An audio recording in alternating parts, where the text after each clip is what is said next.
আসসালামু আলাইকুম। কুশি কাটার ব্যাগের হ্যান্ডেল আমরা কিভাবে তৈরি করি আমি আপনাদের মাঝে এটা আজকে শেয়ার করব। আমি এই হ্যান্ডেলের মতন আরেকটা হ্যান্ডেল তৈরি করব। প্রথমে আমি এর জন্য একটা স্লিপ নট দেব, তারপরে 6টা চেইন করে নেব। 1 2 3 4 5 6 6টা চেইন করে নিলাম। 6টা চেইন করার পরে আমি এখানে একটা স্লিপ নট দিয়ে এটাকে জয়েন করে নেব। জয়েন দেওয়ার পরে আমরা প্রত্যেকটা ঘরেও আবার এরকম একটা স্লিপ নট দেব, চেইন না, একটা স্লিপ নট, এটা স্লিপ স্টিচ। স্লিপ স্টিচ দিয়ে আমরা কাজটিকে 2টা রাউন্ড করে নেব।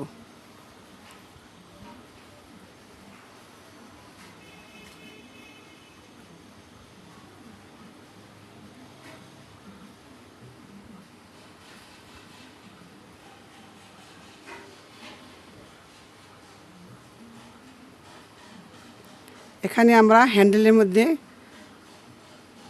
হাইট করব, এই জন্য এটুকু আমরা করলেই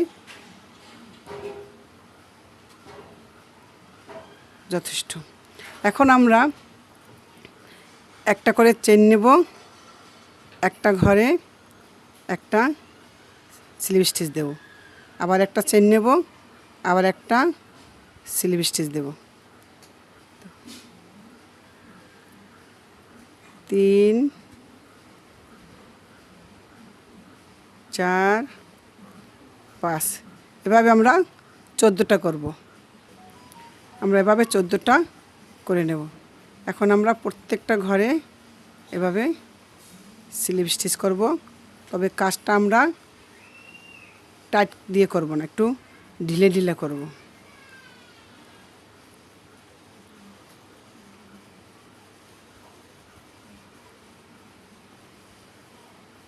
এরকম করে কাজটা আমরা যার হ্যান্ডেল যতটুকু করবে ততটুকু পরিমাণ করবে। আমার এখানে 12 সেন্টিমিটার করেছি, এখন আমি এটাকেও 12 সেন্টিমিটার করব। আমি 12 সেন্টিমিটার করে ফিরে আসছি।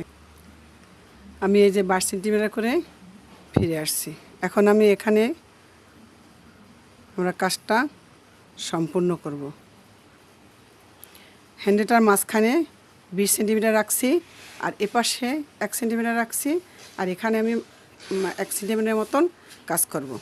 আমি এখন এখানে কাজটা শেষ করব, যেহেতু সেখানে আমরা একটা ঘরে স্লিপ স্টিচ দেব, আর একটা ঘর স্কিপ করব, তারপরের ঘরে আবার একটা স্লিপ স্টিচ দেব, আবার এই ঘরটা আমি স্কিপ করব, আবার পরের ঘরটায় আমি একটা স্লিপ স্টিচ দেব, আবার এই ঘরটা স্কিপ করব, এই ঘরটা স্লিপ স্টিচ দেব, এই ঘরটা স্কিপ করব, এই ঘরটা স্লিপ স্টিচ দেব।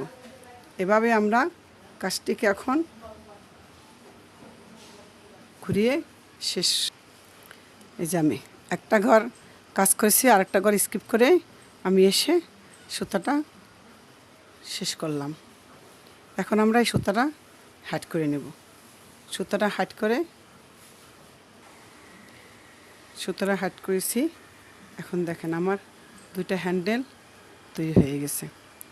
আপনারা যে যতটুকু সাইজ করবেন ততটুকু সমান করে মেজারমেন্ট থেকে মাপ নিয়ে নেবেন। দেখেন খুব সুন্দর 2টা আমার হ্যান্ডেল হয়ে গেছে। এখন আমরা এখানে হ্যান্ডেল লক লাগাবো, তারপর ব্যাগের সাথে জয়েন করে নেব। ভিডিওটি ভালো লাগলে আমার চ্যানেলটি সাবস্ক্রাইব করবেন, আমার সাথে থাকবেন, লাইক দিবেন। ধন্যবাদ। আল্লাহ হাফেজ।